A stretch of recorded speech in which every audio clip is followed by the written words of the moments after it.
말씀이 없는 개혁. 열왕기상 12장 21절로 33절 말씀. 르호보암이 예루살렘에 이르러 유다 온 족속과 베냐민 지파를 모으니 택한 용사가 18만 명이라. 이스라엘 족속과 싸워 나라를 회복하여 솔로몬의 아들 르호보암에게 돌리려 하더니 하나님의 말씀이 하나님의 사람 스마야에게 임하여 이르시되 솔로몬의 아들 유다왕 르호보암과 유다와 베냐민 온 족속과 또 그 남은 백성에게 말하여 이르기를 여호와의 말씀이 너희는 올라가지 말라. 너희 형제 이스라엘 자손과 싸우지 말고 각기 집으로 돌아가라. 이 일이 나로 말미암아 난 것이라 하셨다 하라 하신지라. 그들이 여호와의 말씀을 듣고 그 말씀을 따라 돌아갔더라. 여로보암이 에브라임 산지에 세겜을 건축하고 거기서 살며 또 거기서 나가서 분노회를 건축하고 그의 마음에 스스로 이르기를 나라가 이제 다윗의 집으로 돌아가리로다. 만일 이 백성이 예루살렘에 있는 여호와의 성전에 제사를 드리고자 하여 올라가면 이 백성의 마음이 유다 왕 된 그들의 주 르호보암에게로 돌아가서 나를 죽이고 유다의 왕 르호보암에게로 돌아가리로다 하고 이에 계획하고 두 금송아지를 만들고 우리에게 말하기를 너희가 다시는 예루살렘에 올라갈 것이 없도다. 이스라엘아, 이는 너희를 애굽 땅에서 인도하여 올린 너희의 신들이라 하고 하나는 베델에 두고 하나는 단에 둔지라. 이 일이 죄가 되었으니 이는 백성들이 단까지 가서 그 하나에게 경배함이더라. 그가 또 산당들을 짓고 레위 자손 아닌 보통 백성으로 제사장을 삼고 8째 달 곧 그 달 15째 날로 절기를 정하여 유다의 절기와 비슷하게 하고 제단에 올라가되 베델에서 그와 같이 행하여 그가 만든 송아지에게 제사를 드렸으며 그가 지은 산당의 제사장을 베델에서 세웠더라. 그가 자기 마음대로 정한 달 곧 8째 달 15째 날로 이스라엘 자손을 위하여 절기로 정하고 베델에 쌓은 제단에 올라가서 분향하였더라. 아멘. 아멘. 예, 여러분 사랑합니다. 이번 주는 제가 우리 교회에서 하는 그 양육하고 정착 그 집중훈련 그 2, 3단계를 온라인으로 참여하는 관계로 저희가 아침부터 저녁까지 참여하는 관계로 아무래도 주일 설교 준비하는 것에 제약이 좀 있을 것 같아서 돌아오는 주일은 짧게 제가 설교를 짧게 하고 아주 간단하게 할 겁니다. 하고 그 천정은 자매라고 제가 전에 성기훈 교회도 오셨었는데 참 그 스케줄이 굉장히 내기가 어려우신 분이에요. 굉장히 다 잡혀 있는데 마침 이번에 시간이 되셔서 우리 교회에 오시게 됐습니다. 여러분들 주변에 특별히 어려움 당한 분들 하루하루의 우리 삶이 얼마나 소중하고 또 산다는 것이 얼마나 귀하다는 것을 한번 느끼는 귀한 시간이 되실 것 같아요. 온라인으로 예배드리는 분들도 그날만은 좀 다 참석하시면 참 좋을 것 같아요. 이 자매가 암 환자신데 이제 암이 재발이 돼서 암이 다 찼어요. 뼛속까지 다 차 있는 상태인데 항암 치료만 해도 제가 알기로는 저희 그때 제가 선교 오셨을 때 120회인가 아마 세계에서 그렇게 항암 치료를 오래 하는 경우는 없다고 합니다. 근데 하나님이 우리가 똑같이 건강하게 하나님께서 그 자매를 이렇게 인도해 가시는 걸 보면서 참 저는 귀한 분을 우리 교회로 이번에 모시게 됐습니다. 여러분 기도를 많이 하시고 참석하시면 큰 은혜가 될 걸로 저는 봅니다. 기도하겠습니다. 하나님 감사합니다. 오늘도 저희들을 붙들어 주시고 주님 앞에 나올 수 있도록 은혜를 주셔서 감사합니다. 우리가 사는 삶에 대해서 다시 한번 생각해 보게 하시고 하나님을 더욱더 의지하며 나아갈 수 있도록 하나님 도와주시고 하나님 붙잡아 주시옵소서. 우리 성도님들 모든 삶 속에 어려움 있는 분들 하나님께서 긍휼을 베풀어 주시옵기를 간절히 원합니다. 예수님의 이름으로 기도하옵나이다. 아멘. 이 시간 말씀이 없는 개혁이라는 제목으로 오늘 말씀을 같이 한번 나누려고 합니다. 가끔 제가 예화로 이제 쓰기도 하는데요. 여러분 세계에서 가장 많이 팔리는 음료가 아마 코카콜라겠죠. 이 코카콜라는 이 남아메리카에 많이 울리시나요? 에코가 괜찮으세요? 좀 울리죠? 아니면 이걸로 한번 해볼까요? 무선 마이크로 하면 좀 나을 것 같은데. 이걸 꺼주시고.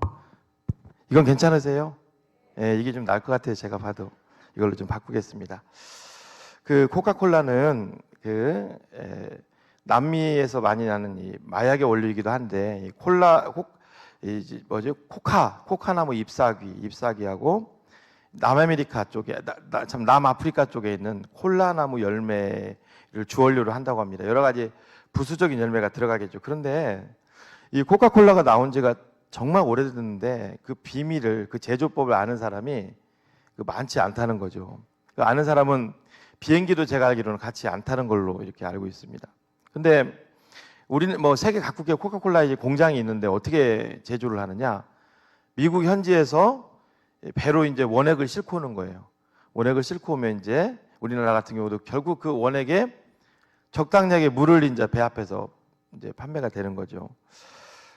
사실 예전에 우리나라에서도 이 코카콜라의 비법을 파헤치려고 참 노력을 많이 했습니다. 그래서 아마 생각나시는 분들도 있을 거예요. 한 20년 전인가요? 한 15년 전인가? 콜라독립 815라고 아실 거예요. 그렇죠? 그 비싼 로얄티를 왜 우리가 주고서 그걸 사와야 되느냐? 그래서 콜라독립 815를 만들어서 그 코카콜라 그 병에다가 이제 똑같죠, 모양도. 태극기도 막 넣었고 그랬다고. 콜라독립 815. 근데 어때요? 금방 있다가 사라졌죠.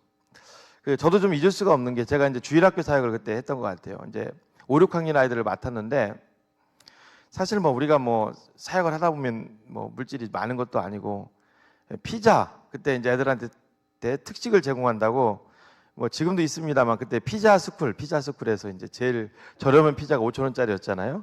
치즈 피자 이런 거. 그 다음 단계 콤비네이션. 이걸 사다가 애들한테 나눠줬어요. 그러면서 뭐를 줬냐면 콜라독립 815를 저희들이 잔뜩 사다가 주니까 그 애들 표정을 잊을 수가 없어요. 이 아이들이 이제 코카콜라, 펩시콜라는 알잖아요. 여러분 또 피자를 줄 때 어떻게 줘요? 바로 주는 게 아니라 뒤다 또 쌓아놓는다고요. 근데 애들 휘끌미끌 보잖아요. 근데 피자는 먹을만 하죠. 근데 콜라독립 815를 보더니 맛을 안다는 거죠. 아, 이거 차라리 저거 안 먹는 게 나은데. 그러더니 아니다 다를까 이게 나오다가 없어지더라고요. 왜 그럴까요, 여러분?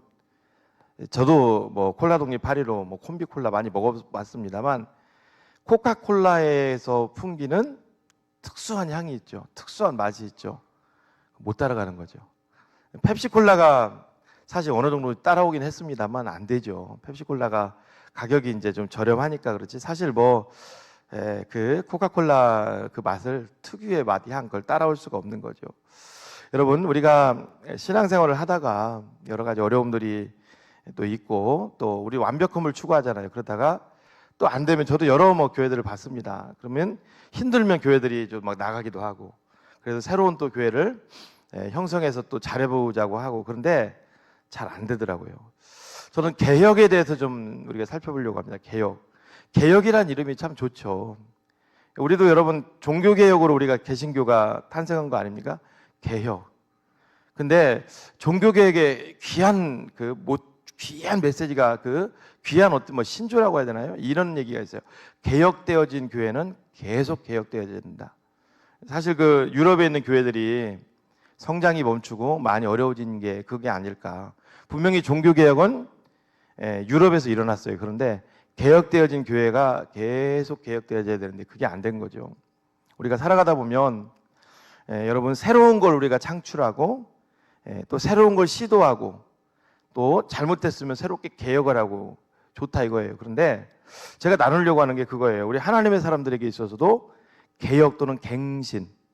여러분 우리 삶이 침체됐어요. 그럼 다시 회복을 하고 싶다 이거예요. 그것도 사실 엄밀히 따지면 개혁이죠. 교회도 지금 뭐 코로나를 딛고도 그렇고 좀 많은 어려움들이 있어요. 그렇죠? 교회가 새롭게 도약하는 거 이것도 엄밀히 따지면 개혁이죠. 개혁. 회복이라고도 하지만 사실 개혁이죠. 새롭게 나가는 거죠. 그런데 중요한 것은 개혁은 좋은데 하나님의 말씀이 없는 개혁은 위험하다는 거죠.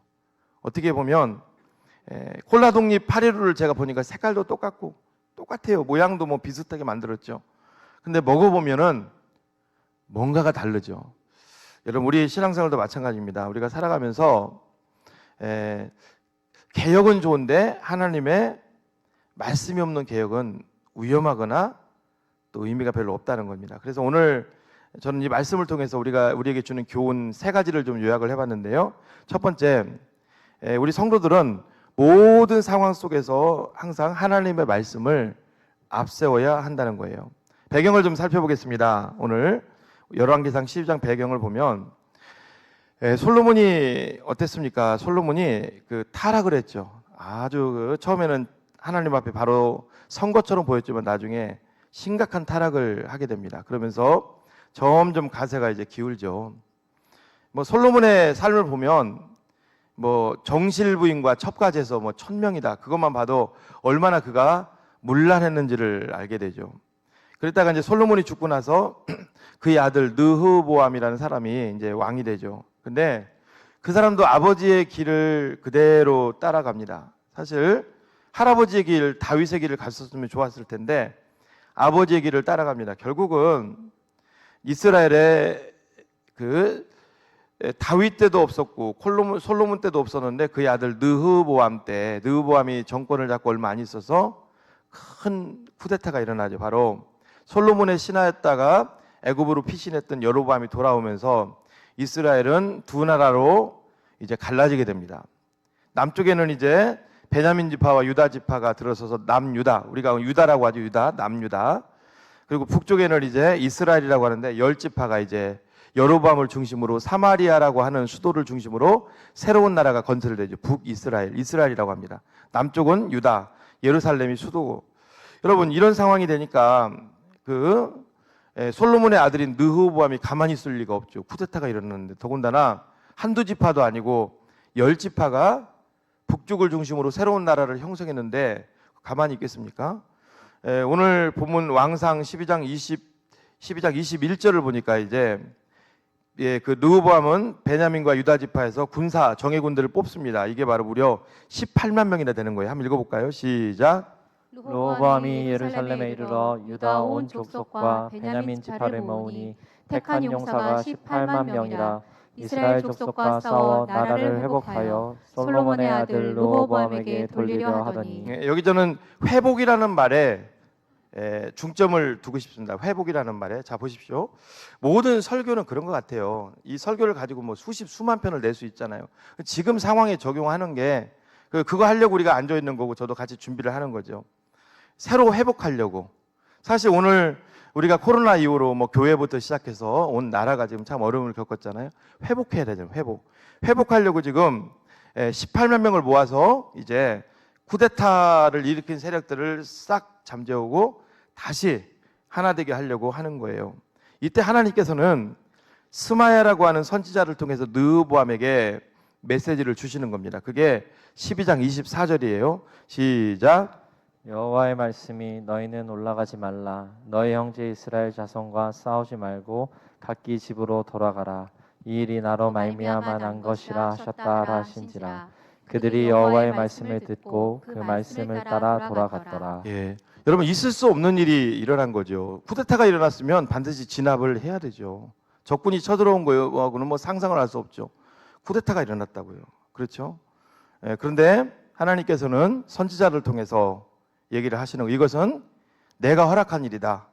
그냥 싸우지 말라. 이렇게 하는 거죠. 여러분, 오늘날 우리들도 마찬가지입니다. 어려움이 올수록 더 우리가 하나님 앞에 가까이 나가야 될 줄로 믿습니다.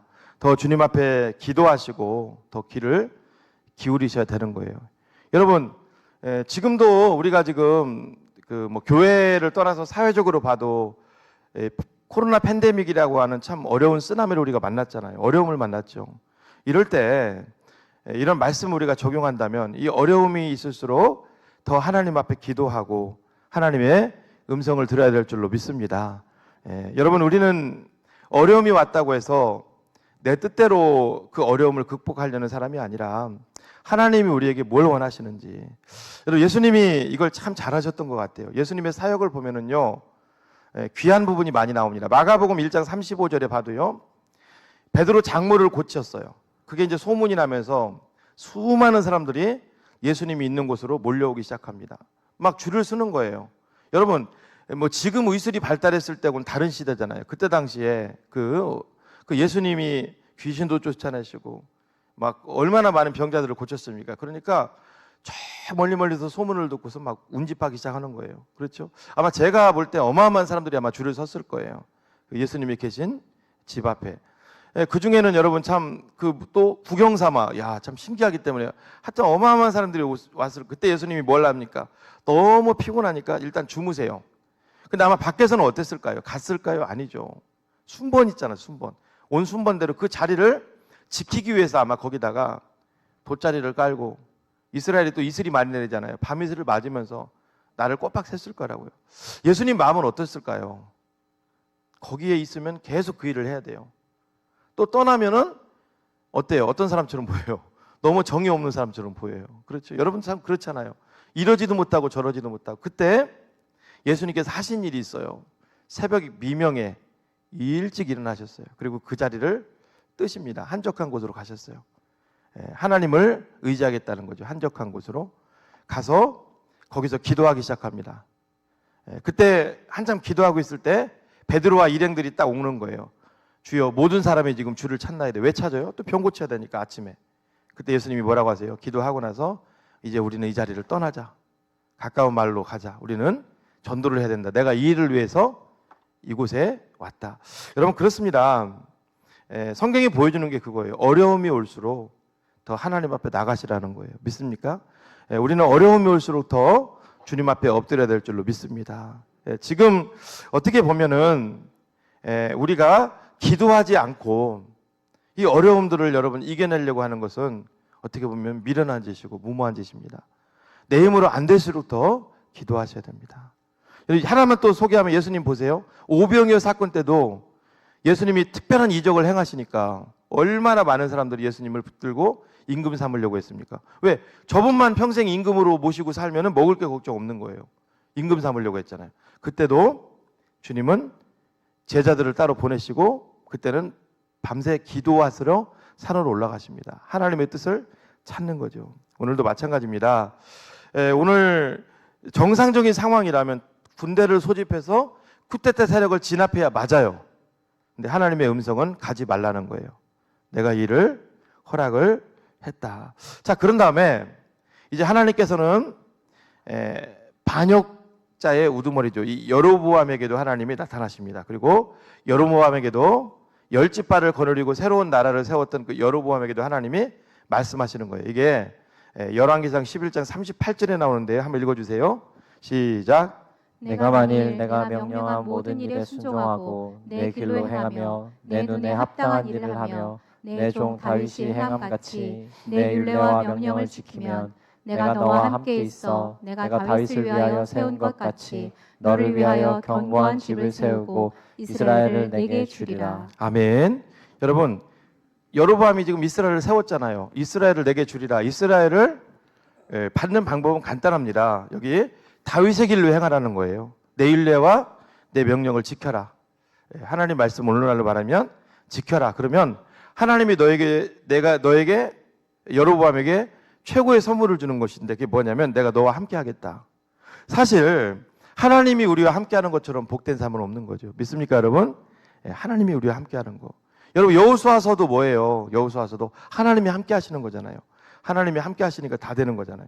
내가 너와 함께 하겠고 이 이스라엘을 너에게 주리라. 그러면 여로보암은 어떻게 하면 돼요? 하나님이 허락하신 일이고 열지파를 데리고 하나님의 뜻대로 하려고 기도하면서 하나님의 뜻을 찾는 게 첫 번째라는 거죠. 그런데 여로보암은 그렇게 하지 않습니다. 자, 열왕기상 12장 25절 26절 오늘 본문인데요. 읽어주세요. 시작. 여로보암이 에브라임 산지에 세겜을 건축하고 거기서 살며 또 거기서 나가서 브누엘을 건축하고 그의 마음에 스스로 이르기를 나라가 이제 다윗의 집으로 돌아가리로다. 염려가 생기는 거예요. 말씀이 여러분 말씀 하나님은 주셨는데 그러니까 우리가요 기도하고 우리에게 확신이 생기고 또 목회자를 통해서 여러 상황을 통해 하나님이 말씀을 주셨으면 그걸 믿으셔야 됩니다. 믿습니까, 여러분? 두려워하고 염려하는 것은 하나님이 그렇게 원치 않습니다. 혹시 두려움이 생기고 어떤 것에 염려가 생기면 아, 기도해야 되는구나. 계속 기도하십시오. 이 여로보암은 이게 또 염려가 생기는 거예요. 아, 이 사람들이 지금은 내 편이 되지만 조금 있으면 다시 남유다 쪽으로 내려가는 거 아니야? 그래서 여기 12장 26절에 보니까 그의 마음에 스스로 이르기를, 이게 위험한 거죠. 여러분, 하나님의 사람들이 자기 생각대로 하면 안 되잖아요. 그래서 한 게 뭐예요? 거기다가 세겜을 건축하고 분회를 건축했다. 이거 어렵게 생각할 거 아닙니다. 여러분 계신 데가 북이스라엘, 이쪽에 남유다라면 중간에 휴전선처럼 철책 설치했다고 보시면 돼요. 옛날로 말하면 성 같은 거 못 넘어오게 딱 설치해 놓은 거예요. 그 인간적인 방법이죠. 인간적인 방법이죠.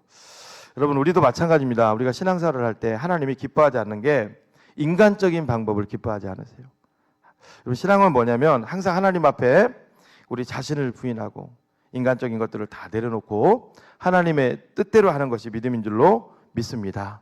이 여로보암은 세겜과 분우엘 성을 건축하고요. 그리고 그걸 요새화해가지고 못 내려가도록 딱 막겠다는 거예요. 자, 내려가면은 여러분 문제가 생길 것 같으니까 여러분, 오늘 우리의 삶도 마찬가지입니다. 우리 기독교인들의 삶을 항상 우리가 기억하십시오. 신앙생활을 쭉 이어가다 보면 어느 순간에 나라는 존재가 부각되기 시작하는 거예요. 그 위험합니다.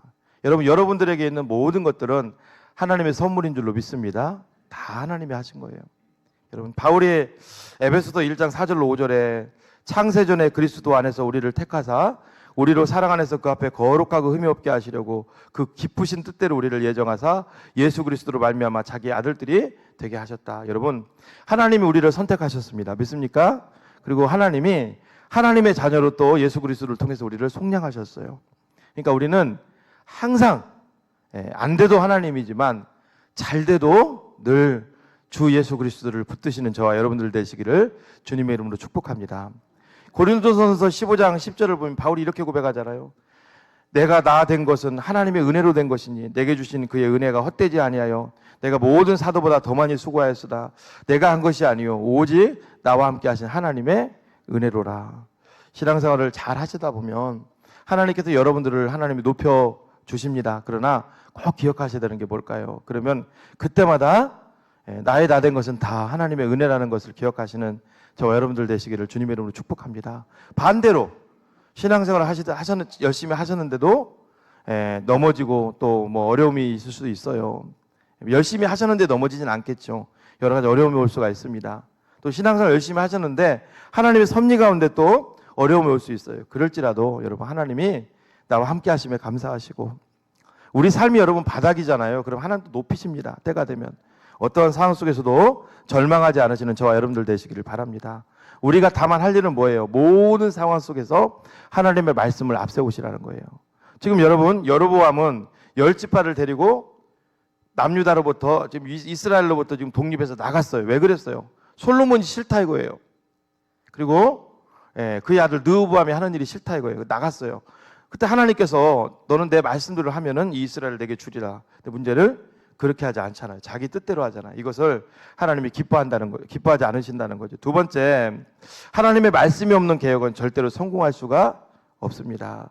여러분, 여로보암은 스스로 이렇게 방어막을 구축하고 백성들을 통제하면은 잘 될 줄로 알았습니다. 그래서 더 잘못된 길로 한 발음을 더 나가기 시작합니다. 이게 오늘 본문 27절, 28절, 29절인데요.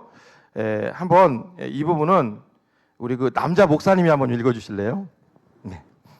만일 이 백성이 예루살렘에 있는 여호와의 성전에 제사를 드리고자 하여 올라가면 이 백성의 마음이 유다 왕 된 그들의 주 르호보암에게로 돌아가서 나를 죽이고 유다의 왕 르호보암에게로 돌아가리로다 하고, 이에 계획하고 두 금송아지를 만들고 무리에게 말하기를 너희가 다시는 예루살렘에 올라갈 것이 없도다. 이스라엘아, 이는 너희를 애굽 땅에서 인도하여 올린 너희의 신들이라 하고 하나는 베델에 두고 하나는 단에 둔지라. 예, 이제 또 그 있어서는 안 될 일이 일어나는 거죠. 이스라엘은 여러분 중앙 성수 사당이잖아요. 그런데 이제는 울타리 다 쳐놓고 이제 거기 10지파를 딱 가둬놓고 어떻게 합니까? 절기가 되면은 남유다 쪽으로 내려가서 예루살렘에서 그 제사를 하고 그렇게 이런 것들을 해야 되는데, 혹시 내려갔다가 마음이 변해서 안 올라갈까봐, 남유다 쪽으로 귀순할까봐 이제 어떻게 하는 거예요? 이제 그 금송아지를 만드는 거예요. 금송아지를 만들고 베델과 단에 두고 이게 하나님이야. 여러분 금송아지 만들었다가 잘못된 거 우리 다 알잖아요. 출애굽기 32장에 보면 모세가 십계명 받으러 올라갔을 때 금송아지 만들어서 섬기다가 얼마나 큰 재앙이 임했습니까? 근데 또 금송아지를 만드는 거예요. 근데 여기 금송아지를 이 여로보암이 오늘 그 12장 28절에 보니까 스스로 자 12장 28절을 한번 띄워줘 보세요. 이에 계획하고 나오는데 그가 계획한 것처럼 보이는데 그렇지 않아요. 그 원어 성경을 보게 되면 이 부분을 어떻게 되어 있냐면 히브리어로 이에 계획하고가 야하치라는 단어인데요. 이게 자문을 구했다는 거예요. 자문을 구해. 누구에게? 신하들에게 자문을 구했다. 영어 성경은 여러분 이것을 잘 번역했더라고요. 영어 성경 한번 보시는 분들은 보십시오. 우리는 계획하고 나오는데 거기는 툭 캐넨설 이렇게 해가지고 상담을 받았다. 이게 여러분 왜 이게 문제냐면 이 어려운 이런 것들을 가지고 왜 여로보암이 하나님께 나가야 되지 왕인데 왜 부하들에게 이걸 상담을 받아요? 자, 또 한 가지 이게 말이 안 되는 이유가 여러분 열왕기상 12장에 보면은 그 여로보암이 10지파를 데리고 나왔던 이유 중에 하나도 느호보암이 하나님께 구하지 않고 젊은 사람들의 말을 듣고 통치를 하기 시작하니까 그게 싫어서 나왔단 말이에요. 여기서도 나왔으면 하나님 말씀대로 해야 되잖아요. 근데 어때요? 여기서도 또 자기들의 말을 듣고서 행하는 것을 보세요. 이게 왜 그럴까요, 여러분? 이거예요. 말씀이 없는 개혁은 결국은 성공할 수가 없다는 거예요. 믿습니까, 여러분? 오늘날도 잘 보셔야 됩니다. 여러분, 자 보십시오. 어떤 분이 A라는 어떤 장사를 했다고 칩시다. 근데 뭐 신앙생활을 제대로 하지 못하고 하나님 뜻을 하지 못해서 안 됐어요. 이제 겨우겨우 돈을 미천을 건져서 권리금을 좀 어떻게 확보해가지고 새로운 거를 했어요. 그러면 똑같이 가면 안 되잖아요. 그때는 하나님의 뜻대로 가야죠. 그 얘기를 지금 계속 하고 있는 거예요. 우리 삶도 마찬가지입니다. 미련한 사람이 뭐냐면 계속 그대로 행하는 거예요. 제가요 어떤 교회에서 제가 그 사역을 할 때 한 3번을 우리 교회 와서 얘기를 드린 것 같아요. 3번째예요. 사역을 할 때 어떤 문제로 수석 목사한테 제가 이제 좀 옛날 얘기인데 이렇게 혼을 잡고 났어요. 계속 혼나는 게 기분이 나쁘더라고요. 그래서 노트에 갔다가 한번 제가 혼날 때 상황을 적어봤어요. 근데 신기한 게 있습니다. 그 사람이 그런 걸 싫어하는 거예요. 그때 혼을 내더라고요. 그걸 고쳤더니 혼나는 게 거의 사라지더라고요. 그러니까 미루는 사람은 계속 성경에 그게 말씀이 나옵니다. 개가 어때요? 개는 자꾸 토한 걸 먹잖아요. 계속 똑같이 행하는 거예요. 똑같이. 여러분 우리 삶이 우리가 신앙의 길로 가다가 지금 복된 삶이 아니다. 그럼 어떻게 될까요? 스톱해야 되죠. 그리고 내 삶을 돌아봐야 되죠. 뭐가 문제일까? 하나님 앞에서. 그리고 내 삶에서 문제의 요인을 최대한 찾아야죠. 그리고 앞으로는 처절하게 이제는 그 길로 가지 않도록 살아내야 되죠. 그리고 하나님 앞에 복된 삶의 길을 가는 분들이 있잖아요, 주변에. 그분들을 또 벤치마킹 해야죠. 그게 여러분 잘하는 거라고요. 말씀이 우리가 개혁은 소중해요. 하나님의 말씀이 없는 개혁은 성공할 수가 없다는 거예요. 여러분 생각해 보십시오. 지금 어떤 분이 그 개업 예배를 드린다고 생각을 해봅시다. 목사님을 초청해서 예배를 드리잖아요. 그럼 목사님들이 예배를 할 때 자 편법을 써서 돈 많이 버십시오. 뭐 이런 안 좋은 얘기를 합니까? 아니잖아요. 아마 개업 예배할 때 정상적인 목사님이라면 어떤 얘기 할까요? 하나님의 뜻대로 하십시오. 그렇지 않습니까? 하나님의 말씀을 앞세우십시오. 하나님의 뜻을 앞세우면 바르게 갈 수 있습니다. 그렇게 하지 않겠냐고요. 그렇습니다. 여러분 우리 삶도 마찬가지예요. 지금 느호보암이 한 개혁은 잘했다고 하나님도 인정했잖아요. 그런데 하나님도 방법도 주셨잖아요. 네가 복잡한 방법 주신 것도 아니에요. 다윗의 길로 가라. 내 율례와 내 명령을 지키면 내가 너와 함께 하실 것이고 이 이스라엘을 너에게 주겠다. 근데 계속 어떻습니까? 이 길로 안 가는 거예요. 이 말씀을 여러분 오늘 왜 주실까요? 우리에게. 우리가 이렇게 무지한 자들이라는 거예요, 여러분. 계속 말씀을 듣는데 그냥 말씀을 여기서 듣고 아멘하고 여기서 내려놓고 나가서 자꾸 다른 길로 가려고 하는 게 문제라는 거죠. 사랑하는 여러분, 우리 자신들을 한번 이 말씀을 통해서 잘 한번 여러분들이 생각해 보십시오. 제가 과거에 어떤 교회에서 이제 신앙생활을 하는데 한 여자 성도님이 계셨어요. 근데 믿음 생활 참 열심히 했습니다. 뭐 기도도 참 많이 하시고 금요기도회 때도 보면 항상 제일 늦게 가시고 기도도 많이 하시고 또 겸손하시고 또 전도도 많이 하시고 또 목장 예배도 뭐 열심히 하시고 봉사도 많이 하시고. 근데 간혹 가다가 교회에 여러분 세상에 완벽한 교회가 어디 있습니까? 그렇죠. 완벽한 성도도 없잖아요. 교회에 희한하게 또 그러니까 그렇게 열심인 분들은 또 눈에 또 보여요. 부족한 모습들이. 그걸 찾아내 가지고 아유 교회가 이래야 돼 이러면 안 되죠. 뭐 예를 들면 이런 겁니다. 왜 부목사님들이 평신도들도 안 빠지는데 새벽 예배 빠지죠? 이런 얘기 이런 거. 여러분 뭐 몸이 약하고 또 상황이 또 안 되면 또 그럴 수 있잖아요. 교회는 포용하는 곳이지 사실 엄밀히 따지면 정죄하는 곳이 아니잖아요. 그런 것들을 자꾸 이제 얘기를 하는 걸 봤어요. 그리고 저는 뭐 속으로 그랬어요. 야, 참 이분이 90% 이상은 너무 귀한 분인데 그런 얘기를 좀 안 하면 좋겠다. 근데 그러고 나서 이제 저도 새로운 또 사역 찾아서 가게 됐고 그분 남았고 그런데 얼마 후에 이제 들리는 소리가 몇 년, 얼마 후는 아니죠. 시간이 좀 지났죠. 결국은 교회를 옮기셨더라고요. 참 많이 안타까웠습니다. 뭐가 안타까웠냐면 저는 그분 때문에 안타까운 게 아니라 교회가 안타까웠어요. 참 좋은 분인데 이런 분은 좀 교회에 있으시면서 일꾼으로 귀하게 쓰임 받으셔야 되는데 근데 교회를 옮기셨더라고요. 옮기신 교회가 보니까 좋은 교회예요. 그래서 거기서 열심히 신앙생활 하겠다. 지금도 열심히 하고 계세요. 근데 얼마 전에 이제 카톡에 어떤 분 이제 생일이 떡걸려 그냥 무심코 보냈는데 갑자기 이제 그 교회 성도죠. 하는 권사님이 연락이 오면서 주고받았어요. 메시지를. 근데 어떻게 하다 보니까 그분 얘기를 하시더라고요. 옮긴 거 아냐고, 옮긴 거 안다고. 좀 힘든 일 있는 거 아냐고. 무슨 힘든 일이신데요? 구체적으로 밝히지는 않겠습니다. 어려움이 좀 생겼어요. 그런데 어려움이 생겼는데 여러분 어려움이 생기면 어때요? 하나님 앞에 풀어야 되잖아요. 하나님 앞에 기도하시고 그렇게 기도하시는 분인데 근데 그것을 사람들 찾아다니면서 해결하려고 했대요. 사람들이 어떤 방법을 알려준 거죠. 그래서 결국은 사람들의 방법을 따라서 결정을 내렸다는 소리를 듣고 마음이 너무 안 좋더라고요. 차라리 저한테 연락을 좀 목사니까 해오든가 그러면 다른 방법을 제가 알려드렸죠. 인간적인 방법으로 이걸 해결했더라고요. 여러분 우리도 마찬가지입니다. 우리가 왜 늘 저도 기도를 강조하고 뭐 원로 목사님 때도 기도 강조하고 늘 예배 잘 드리십시오. 여러분 왜 우리가 예배를 잘 드려야 돼요? 여러분 예배를 잘 드리는 이유가 뭘까요? 예배 잘 드리면요 하나님이 말씀하세요. 믿습니까? 하나님 말씀하신다고요. 하나님이. 제가 그 6주 동안 그 고난 주간을 맞이해서 이제 우리 제2차 특별 새벽 기도 되잖아요.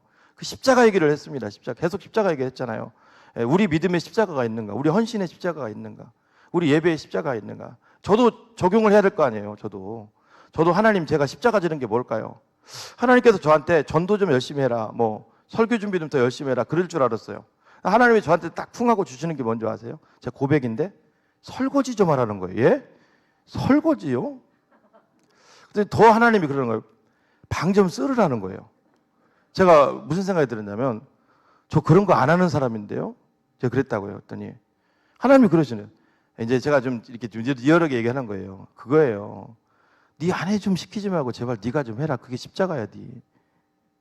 얼마나 제가 많이 하나님 앞에 회개가 나왔겠어요. 뭘까요, 여러분? 거창한 거 잡지 말고 작은 거부터 하라는 거예요. 하나님이 죄송한 거 하나 더 얘기해요. 집에 들어가면 네가 상관도 아닌데 왜 신발 삐뚤어진 거 다 애들 시키고 아내 시키고 말로만 하려고 그러고. 여러분 죄송하죠. 저도 하나님 앞에 죄송하고 하나님께서 설교를 했는데 저한테 주신 게 설거지라고요. 그게 쿵 부딪혀가지고 제가 설거지를 가만히 생각해 보니까 아내를 많이 안 도와준 거죠. 제가 참 얼마나 제가 그런 사람이냐면요. 자취를 좀 오래 했어요. 음식을 만든다고요. 우리 집 애들이 많이 왔어요. 친구들이 음식 먹으러 두부 막 이런 거 잘해요. 두부김치 같은 거. 근데 그런 걸 한다고 했더니 아내가 놀래더라고요. 정말 그런 거 하냐고. 얼마나 제가 군림했길래. 심각한 얘기 하시는데 여러분 웃으시는 분들은 정말 아마 그 남편분들에게 하나님이 또 십자가 지라고 하면 그거부터 할 것 같아요. 양말 신으면 좀 뒤집어서 던지지 말고 좀 잘 이렇게 해서 좀 안에 좀 하라고. 빨래통에 넣던가. 여러분 그렇습니다. 하나님의 말씀이 없는 개혁은 위험합니다. 믿습니까, 여러분? 이 얘기 한 거예요. 왜 예배 자리 나오라는 게 인원수가 문제가 아니라 그 나오면서 쿵쿵하고 하나님 우리 가운데 울림을 주시는 거예요. 할렐루야. 울림을 주시는 거예요. 저는 제가 아까도 온라인 예배 드리시는 분들한테 뭐 나와서 막 그날만큼 이렇게 막 꽉 찬 자리 이게 중요한 게 아니라 제가 울림을 받았어요. 그 천정은자매 집회할 때요. 올 목사님도 아시더라고요. 집회할 때 그 다니엘기도 나왔었거든요. 집회할 때 너무 제가 놀랐어요. 아니 어떻게 뼛속까지 암이 다 전이가 됐는데 어떻게 그렇게 멀쩡하게 살지? 근데 그분의 고백이 뭔지 아세요? 우리 앞에서도 그 얘기를 하실지 모르겠어요. 그분이 그래요. 나의 삶은 오늘입니다. 깜짝 놀랐어요, 제가. 나의 삶은 오늘 하루래요. 내일 하나님이 나에게 덤으로 하루를 또 주신다면 그 하루도 나는 최선을 다할 겁니다. 너무 제가 놀랐어요. 이번에 오시면 알겠지만 머리도 다 그게 아까도 보셨지 사진으로 다 가발이거든요. 가발. 하나도 없어요, 머리가. 뭐 항암 치료 벌써 막 120번 넘었을 거예요, 아마. 와, 내가 보고서 저런 분도 사시는데 그냥 하루를 살더라고요, 하루. 저는 하루살이 인생입니다. 하나님이 왜? 의학적으로 볼 때는 의사가 그런데요. 의학적으로 볼 때는 살 수가 없다는 거죠. 내가 봐도 그래요. 온통 하얘놓으니까. 근데 하나님이 살게 하시는 거예요. 그분이 뭔지 아세요? 내가 오늘 하루를 살아서 하루를 선택한다면 나는 복음을 전하겠습니다. 방방곡곡 다니는데 하나님이 건강 주시고 세계도 다니시더라고요. 여러분, 우리는 이 말씀을 꼭 기억하셔야 됩니다. 예수님이 이렇게 하셨습니다. 요한복음 12장 5절에서 나는 포도나무요 너희는 가지라. 그가 내 안에 내가 그 안에 거하면 사람이 열매를 많이 맺나니 나를 떠나서는 너희가 아무것도 할 수 없습니다. 믿습니까, 여러분? 우리는 포도나무에 붙어있는 가지인 줄로 믿습니다. 하나님의 말씀을 떠나서는 안 되는 거예요. 아무리 여러분들이 좋은 것을 하려고 발버둥을 쳐도 늘 하나님의 말씀을 앞세우시는 여러분들 되시기를 바랍니다. 교회에서 여러분 강조하는 것은 간단해요. 기도, 말씀, 예배입니다. 나머지는 다 연결되어 있는 거라고. 기도, 말씀, 예배. 전도 왜 그래요? 왜 기도, 말씀, 예배가 소중할까요? 그거 하면서 주님의 뜻을 찾게 되고 주님의 위로도 받게 되고 또 다른 길도 하나님께서 열어주시는 것을 경험하게 되고 오늘도 그런 회복이 여러분들 있기를 주님의 이름으로 축복합니다. 저는요, 어려운 가운데 있는 분일수록 더 하나님 붙으십시오. 하나님 붙으십시오. 제가 지방에서 있다가요, 올라와 보니까 느끼는 게 하나 있어요. 그 지방에서 있을 때는 모르겠어요. 그 어려움 당한 분들이 많지 않거든요.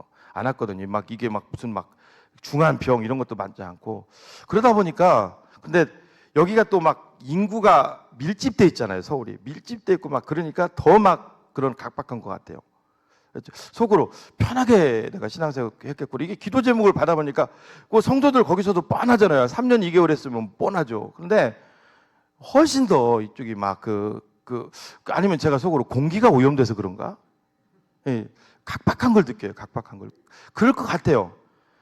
면적도 뭐 거기도 뭐 좀 큽니까? 거기에 뭐 한 70만 있는 거하고 여기 좁은데 막 이렇게 딱딱하게 붙어 있는 거하고 일단은 지방에 가면 특징이 뭔지 아세요? 집들이 반지하가 없어요. 있을 필요도 없죠. 그 넓은 곳에도 뭐가 필요합니까? 일단 뭐 널찍널찍하게 살아요.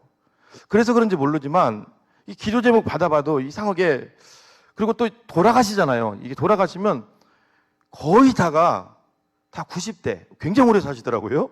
그 지방이라 그런가 90살이 넘어요. 아무튼 여기 와서 그래서 막 한 60대 분이 돌아가셨다 그러면 마음이 되게 아프죠. 젊은이 돌아가신 것 같아. 거의 90대 장수하시고 여러분 우리가 우리 삶 속에 하나님의 늘 말씀을 앞세우시고 믿습니까? 어떠한 상황 속에서도 주님만을 붙드십시오. 마지막 세 번째입니다. 따라합니다. 말씀이 없는 개혁은 이미 주신 것도 이미 있는 것도 다 뺏어간다. 예, 하나님이 말씀이 없는 개혁을 추진하면요 주신 것까지 다 뺏겨버려요.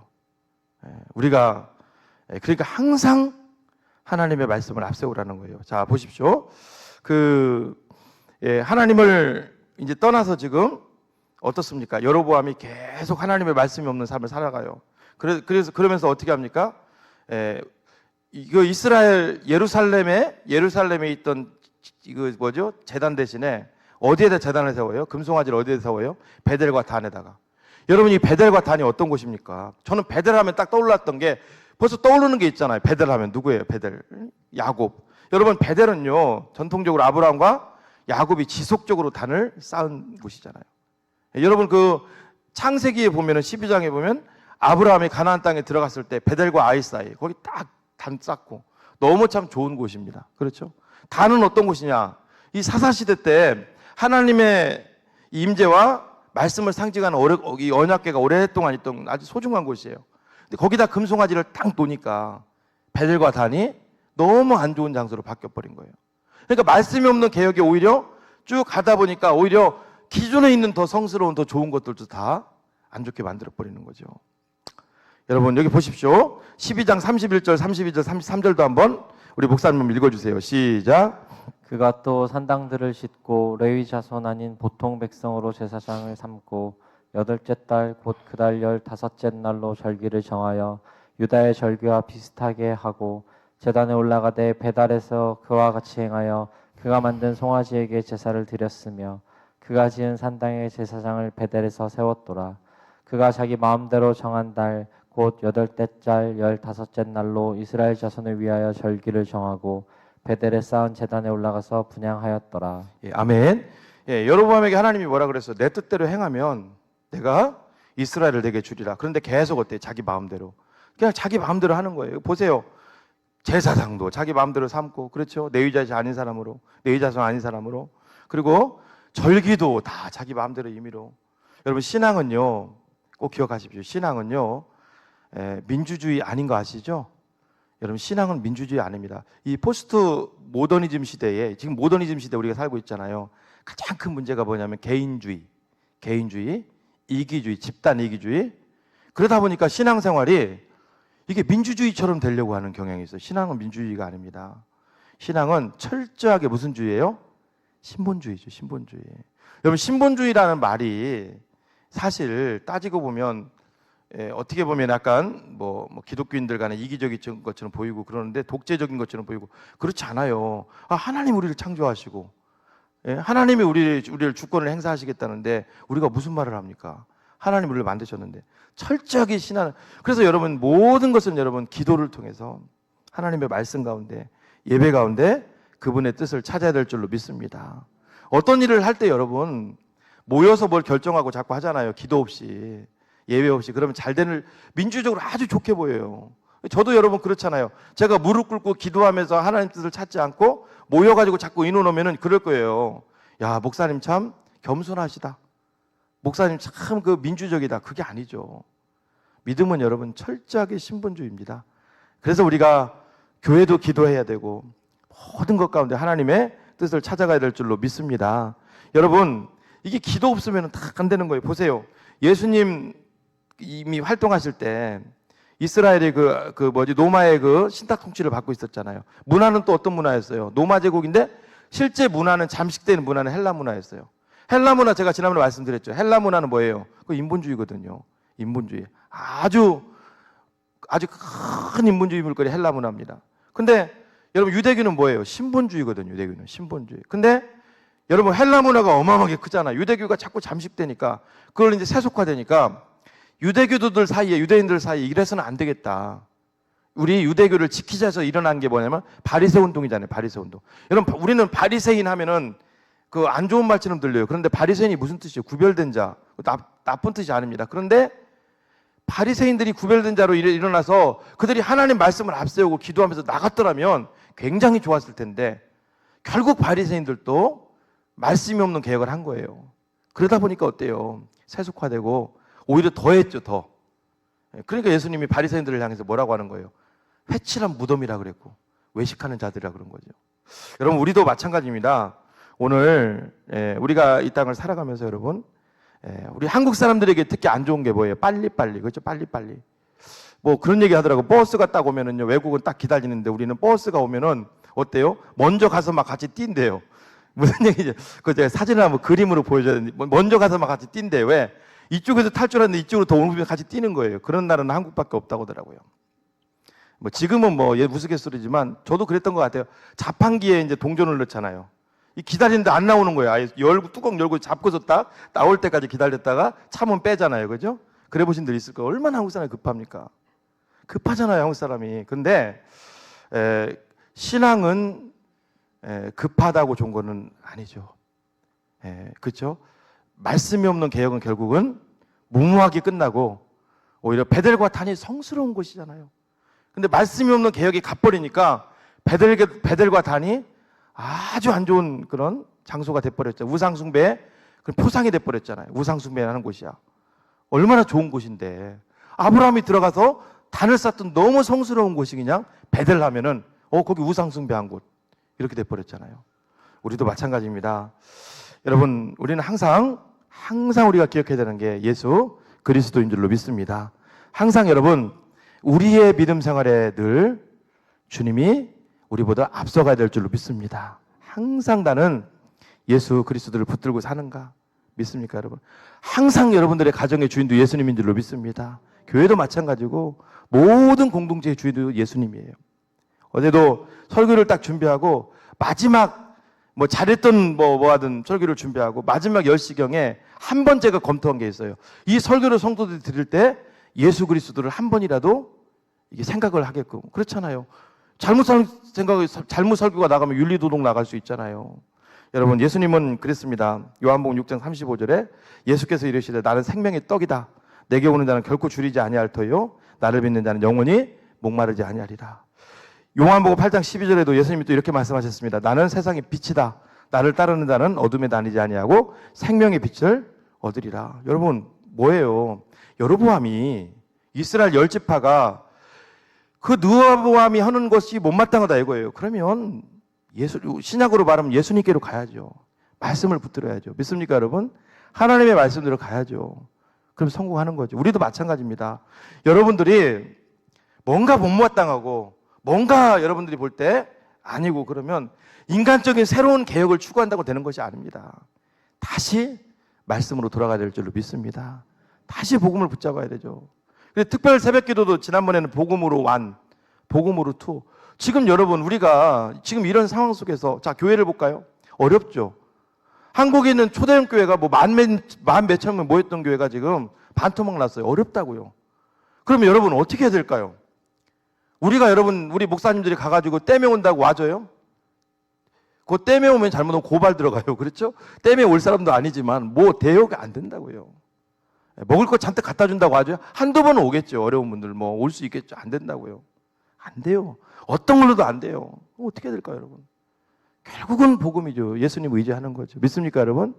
결국은 주님 의지하고 십자가 의지하고 결국은 목사인 저부터 쉽지는 않겠지만 신발 정리하고 설거지하고 바닥부터 해야죠. 바닥부터. 하나님이 주신 말씀이 그거예요. 저한테 성도들을 바닥부터 섬기라고 한 게 아니라 교회에서 집부터 바닥부터 다시 섬기라는 거죠. 그럼 내가 역사하겠다. 사랑하는 여러분, 그렇습니다. 찬송가 429장을 보면은요, 내 갈 길 멀고 밤은 깊은데 이런 찬송이 있거든요. 쭉 한번 가사를 보세요. 짧은 찬송입니다. 그런데 이 찬송을 영국의 존 헨리 뉴맨이라는 목사님이 쓰셨어요. 이분이 1833년도에 영국에서 이제 계시다가 찬송가 지금 막 떠드시는 분들 계시는 것 같아요. 그렇게 하지 마시고 이게 설교 들으시고 나중에 집에 가서 접어놓으셨다고 보셔도 돼요. 이제 제가 찬송가 알려드릴게요. 429장입니다. 예, 여러분 영국에서 이제 이태리로 이제 복음을 전하러 갔어요. 갔다가 이제 돌아가야 되잖아요. 그때 옛날이니까 100년 전이 뭐예요? 한참 옛날이니까 이제 이태리에서 배를 타고 영국으로 가야 되는데 여객선을 기다려보니까 한참 여객선이 지금 같은 시대가 아니잖아요. 오래 기다려야 되는 거예요, 오래. 그런데 영국에서 할 일은 많이 있고. 그래서 하나의 방법을 쓴 게 뭐냐면 화물선이 먼저 있더래요, 앞에. 화물선. 그래서 화물선을 얻어 탄 거죠. 화물선을 타고 가는데 화물선이 이때 당시에 범선이었답니다. 여러분, 범선, 그 도수로 가는 배. 그 범선 아시죠? 그 바람이 뒤에서 불으면 앞으로 나가고 앞에서 불어도 가요, 범선은. 지그재그 운법으로. 옆에서 불어도 갑니다. 도서를 이용해서 이것도 지그재그 운법으로. 동서남북 바람 어디서 불어도 범선은 앞으로 나가요. 다 도서를 이용하면 갈 수 있어요. 근데 범선이 앞으로 못 나갈 때가 있어요. 언제 못 나갈까요? 바람이 안 불 때는 딱 서 있어야 돼요. 바빠 죽겠어서 화물선을 탔는데 바람이 안 부는 거예요. 그러니까 계속 선장한테 찾아가는 거죠, 이 목사님이. 아유, 나 지금 영국 가서 할 일이 지금 태산인데 중요한 약속이 있는데 어떻게 좀 해보라고. 노를 저어보든가 아니면 바다 가면 여러분 그 해류, 조류가 있거든요. 그거 타고도 휩쓸려 갈 수 있거든요. 그쪽으로 어떻게 좀 해보든가. 바다를 잘 아실 거 아닙니까? 계속 갔는데 선장이 묵묵부답이더래요. 답을 안 알려주고 그냥 있는 거예요. 근데 어느 날 별빛이 화짝 이렇게 하늘에 이제 별이 막 떠 있는 밤에 찹찹하니까 바깥에 나와 있는데 선장이 아마 믿음 생활 하는 분이었던 것 같아요. 선장이 지나가더래요. 선장한테 얘기를 또 한 거죠. 어떻게 좀 해보라고. 그랬더니 선장이 그 얘기를 하더래요. 오늘 밤이라도 하나님이 우리에게 바람을 주신다면 저는 저 별을 보고 목사님을 영국까지 잘 모셔다 드리겠습니다. 그걸 보고 얼마나 그 목사님이 가슴에 쿵하고 부딪혀오는 게 맞아. 바람도 하나님이 주시는 건데 내가 왜 인위적으로 지금 이렇게 재촉하고 이렇게 조급했나. 하나님 주시는 건데 거기 가서 일도 지금 내가 처리를 안 하면 당장 뭐가 생길 것 같은데 그 일도 결국 누가 주관하시는 거예요? 하나님이 다 주관하시는 건데 내가 왜 이렇게 재촉했나. 그러면서 이 찬송가 시가 생각나가지고 아까 그 말씀 제가 드렸잖아요. 내 갈 길 멀고 밤은 깊은데 그 429장을 쓴 거예요. 여러분 그렇습니다. 여러분 제가 묻는 말에 여러분들이 가슴 깊이 한번 생각해 보죠. 대답해 보세요. 누가 지금껏 여러분들을 인도해 오셨습니까? 하나님이죠. 지금 여러분들은 지금 누가 함께하고 계십니까? 하나님이죠. 앞으로 여러분들을 인도하실 분은 누구세요? 하나님이죠. 어떠한 상황 속에서도 여러분 주님을 떠나서 뭘 하려고 하지 마시고 늘 복음을 붙들고 오히려 주님보다 먼저 가려고 하는 것들은 더 탈이 나고 어려움을 겪을 수가 있습니다. 더 기도하시고 주님을 의지하십시오. 말씀을 마치겠습니다. 러시아에 무신론자였던 한 소년이 살고 있었습니다. 16세 때 퇴역 군의관이었던 자신의 아버지가 농노들로부터 살해되는 것을 목격합니다. 그리고 그 후 소년은 사회주의 운동에 뛰어들었다가 체포되어 사형 선고를 받게 돼요. 사형수들을 싣고 멀리 이제 사형 집행 근처 감옥으로 가는 열차에 이제 몸이 실려서 가는데 간이역에 이 열차가 멈췄습니다. 그때 어떤 부인이 창문을 똑똑 두드리더니 책을 한 걸 던져주는 거였어요. 봤더니 러시아로 된 신약 성경이었어요. 이걸 읽으시라고. 읽으면서 이제 가는데 지금 뭐 바닥이죠. 죽으러 가는 사람인데. 근데 그 성경책을 읽다가 예수님을 뜨겁게 만나게 됩니다. 그리고 결국은 이제 사형 집행 날이 되어서 이제 그 총사령에 처해지게 돼서 이제 묶여 있는데 갑자기 멈춰라 하면서 황제의 명이다. 기적적으로 이제 풀려나게 됩니다. 사형 직전 몇 분 만에 풀려나서 이 사람이 이제 시베리아로 대신 유형을 가게 되죠. 거기서 엄청난 세계적인 불후의 명작 책을 쓰게 되죠. 바로 죄와 벌. 이 사람의 이름은 도스토옙스키입니다. 이 죄와 벌을 써가지고 수많은 사람들을 주님께 돌아오게 했죠, 그죠? 근데 무신론자들이 그를 조롱했다고 합니다. 조롱하면서 이렇게 말했다고 합니다. 만약 이 그리스도가 가짜고 이게 기독교 성경 이 모든 게 진리가 아니라는 것에 실제로 판명나면 그때는 어떻게 하시겠습니까? 그때 이분이 이 도스토옙스키가 이런 말을 했답니다. 그럴지라도 나는 이게 사실이 아니라고 증명될지라도 나는 내가 사랑하는 그리스도와 영원히 갇히고 싶습니다. 얼마나 이게 멋진 말이에요. 여러분 그렇습니다. 우리는 늘 복음, 예수 그리스도 십자가, 주님만을 붙들고 나갈 때 하나님이 우리 편이 되어주시고 우리와 함께하여 주실 줄로 믿습니다. 하나님 감사합니다. 오늘도 이 말씀을 통해서 우리가 다시 한번 우리 자신을 점검해 보게 하시고 늘 주님과 동행하는 우리 모두가 될 수 있도록 인도하여 주시옵소서. 예수님의 이름으로 기도하옵나이다. 아멘.